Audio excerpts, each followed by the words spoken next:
Well, quite a few years ago, somebody asked me what kind of missions we were flying in Vietnam.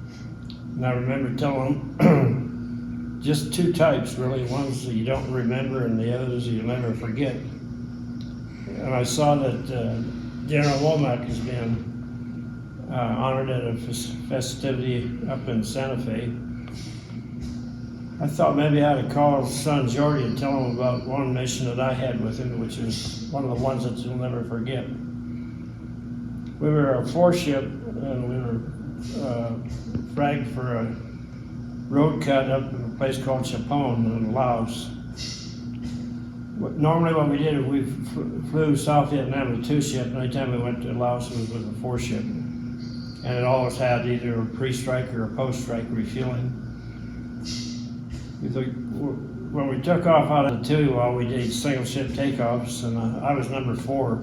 It was Schultz was leading, and Garth Blakely was number 2, and Bob Casero was number 3, and I was number 4. And so I was the last one to join up, and just as I joined up, Schultz said, "Spread it out," because he said, "I got a spinner."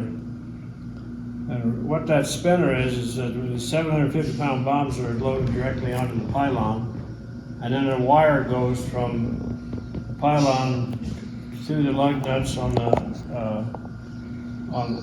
bomb and into a little propeller on the fuse, and that stops it from spinning. The way it works is when the bomb is dropped, the wire is pulled out of the spinner or this little prop, and it starts spinning up, and then when it spins up, it activates the fuse, and so now you're sitting on a live bomb. So Bob Casero and Schultz were having this discussion on what we had to do, and Schultz was just calm as can be. He was a little bit almost joking, if the thing goes off, if everything's going to turn to shit. But he was saying things like, stay spread out until we work this thing out. And then I remember he said, if things don't work out and this son of a bitch blows, he says, be sure to send my guitar home. He says, and I went off the camera or whatever it was, he says, you guys have played a dice game or something, get that. And it was just, matter of fact, just blows up, it blows up. Yeah. And they kind of decided that they sure as hell couldn't come back to Tuy Hoa. Tuy Hoa would not let them land with a live bomb. And if they selected a station and then judged or punched the bomb off, there's 2 feet to come down and strike the bomb and essentially push it away from the fuselage, so you don't get tangled up with your slab. But they could think that bump on the bomb would set the thing off. And the other option, they said that what was out the window was to select the station and just jettison it, because it would probably blow up. And then Casero, I remember, said, hey, there's a lanyard down here for manual jettison. And they said, well, let's try that. And so Schultz says, okay, so he found a T-handle, and he said, I'm starting to pull it now. And it was about a 5-inch pull to drop that bomb. And it took about 5 minutes for him to creep that thing back, and then the bomb fell free. And so we're good to go now. Let's head on and go to Chapon. So they check in with ABCCC. It's an airborne command and control outfit in the C-130, and they kind of run the war. They assign targets to fighters and fighters to targets and so forth. So we checked in with them with our mission number and tell them, we're fragged for Chapon. And he said, no, we're diverting you to the North Vietnamese border because we've got a shoot down up there and we're trying to get rescue going. So we took off and arrived up there, and there was Jolly Green and Sandy, A-1E. They were in place, and they were just waiting for the people to locate the down pilot. The guy who was taking control was the controller of the rescue operation. It was Misty. And Misty is a 2-seat F-100 F model, with the guy in the front flying and the guy in the back on binoculars. But Misty said, "Hey, I'm going to try. I think I know your location. I'm going to come over you and light the burner. And when you hear the burner light, then tell me if it's right or left or north, south, and so forth." He says, "We get you pinned down." So Misty came through, and the next thing that Misty said was, "I'm heading for NKP. They shot off my right flap." And the ABCCC said, "Negative, you need to divert into U-Bon or U-Dorn because the runway is being worked on at NKP or Nakhon Phanom." And Misty said, "Nope, I'm going to Nakhon Phanom. If the runway is obstructed or something, I'm landing on the taxiway, so clear that shit out of there because I'm on the way." And then, like, I think Sandy, the A1E on the ground, he talked to the ABCCC and said, "Hey, we need to get some action on this pretty quick." He said, "Because we have coming down the road out of North Vietnam 3 large army trucks loaded with troops, and they're coming to gather this guy up."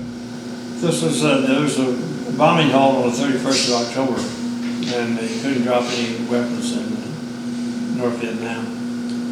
And we only heard, the pilot was on the radio, never heard from the guy in the back seat, and I said he's either dead or he doesn't know how to work his radio.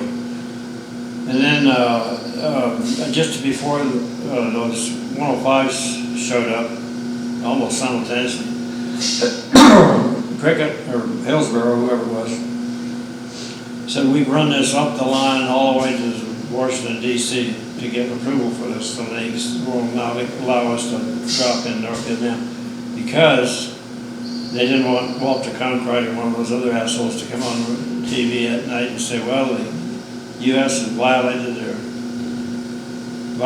ceasefire," and so they went in there and picked that guy up. North Vietnamese did, and the canopy was so thick in it, you couldn't see down through it. And we didn't see any parachutes in the trees or anything like that, so he gathered his chute in and was hiding down there, I guess. They found him a few more passes, so when the A1E would come in, and that A1E carried 4 50 caliber machine guns, and then he'd go wall-to-wall napalm. And what they're trying to do is you got your chute down here, the guy down here, and over here you got North Vietnamese coming to get him. They go in between him and them that lay out napalm. And that really caused them to back off. They didn't like being returned to crispy crisp. So the A1Es were one of the heroes of the rescues over there. And it would have been an easy target because we could have just strafed all 3 of them with just one run. They're all in the line there. It would have made a big difference, I think. And about that time, a flight of 105s came over, a call sign with Buick, and they were above us. And so our call sign out when we were in Laos was litter. We were talking when we were in South Vietnam, but we were litter in Laos. So Buick said, "Hey, litter."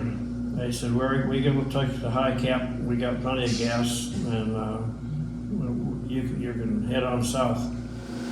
So we turned around and headed south, and so Schultz went over to another ABCCC frequency, it was either Hillsborough or Cricket. And he said, I got 4 airplanes loaded with bombs and 20 mil. Get me a damn target. And so they said, gave us a frequency to rendezvous with a nail fac, and nail facs worked in both South Vietnam around the Ashell Valley and over into Laos. And so the nail fac said, "Yeah, I can use it, come on." He said, "I got 4 trucks stalled on the road." They really weren't stalled in the conventional sense. This road went right along the karst. The karst was like great big rock formations. And what would happen over there is the Army would bring in their alert teams, it'd be like, 5 or 6 man team with a helicopter, and they'd set them up on top of the karst. And the only way you could get to them is with another helicopter. So what they would do is they'd be up there during the night when they hear the road traffic coming down below them. They'd open up on them with light machine guns and a small arms fire, and the drivers would all bail out of the trucks and just leave them on the road. So it would be a pretty lucrative target. So we told, when we got close there, Schultz said just take spacing. So we started all stringing out so the first pass could be hot. So we dropped all our bombs in about, well, four passes, and we took out the trucks, the ones that we could see there, and then came a flight of F-4s, and Schultz and none of us had much respect for the F-4s, especially the ones that were operating out of Cameron Bay, and the call sign was Boxer. So a Boxer said, hey, Litter, we're overhead, how much longer are you going to be on this target? And Schultz told him, he says, about 15 minutes. Well, we were all out of bombs, and the Boxer said, well, we're low on fuel, we can't stand around here much longer, we're heading on home.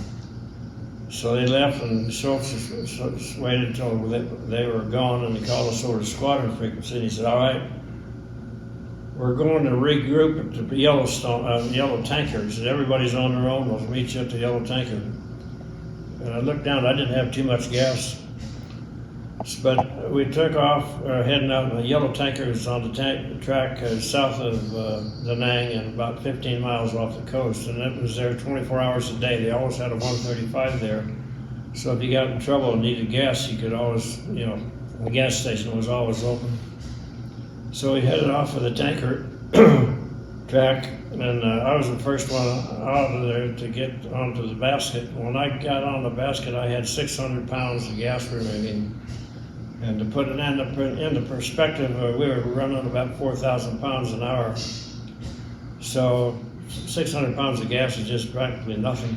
But I went up and plugged right into the basket, and I took about 500 pounds of gas, and I looked down in my rearview mirror, and I could see Bob Casero below and back behind me about 3,000 feet. So I immediately got out of the basket, went from the right wing over to the left wing. The next guy to refuel was Casero. And he came in and did the same thing, just took a small drink, and then we got Blakely in, and then the last guy to refuel was Schultz. And so we cycled through the tanker about 3 or 4 times before we could hang on the tanker long enough to get a load of gas that would get us home to Tuy Hoa. So we did that. We got everybody loaded up, and we headed on south down what we call feet wet, and we stayed along the side of the ocean in case you had battle damage and had to get out. You can go out, you can get out off the coast, which is easier to get picked up. Probably also easier to get eaten by the sharks out there. But that's were the options we had. So anyway, we got back to Tuy Hoa, and they gave us BDA of either 3 or 4 trucks destroyed. And one thing that they didn't brief us on was whether there was any anti-aircraft fire. We didn't think there was. But Garth Blakely, when we were running out of bombs, we were just hanging on the target to keep the Boxers away. We had his camera out, and he was taking pictures, 35mm pictures. I got them back on the wall, but there's so much smoke and dust, it's just hard to see it. But one of the things you see is a 37mm airburst, right in our vicinity. So that was one of the better missions I had out there with Schultz. But the one thing you could count on, if you were flying Schultz's wing, if he had the lead, wheels in the well, he would be out looking for a fight. And he's a great guy to fly with, and he's a great guy to hang around the bar and play his guitar and sing some of our famous taco songs. And that's all I have to report.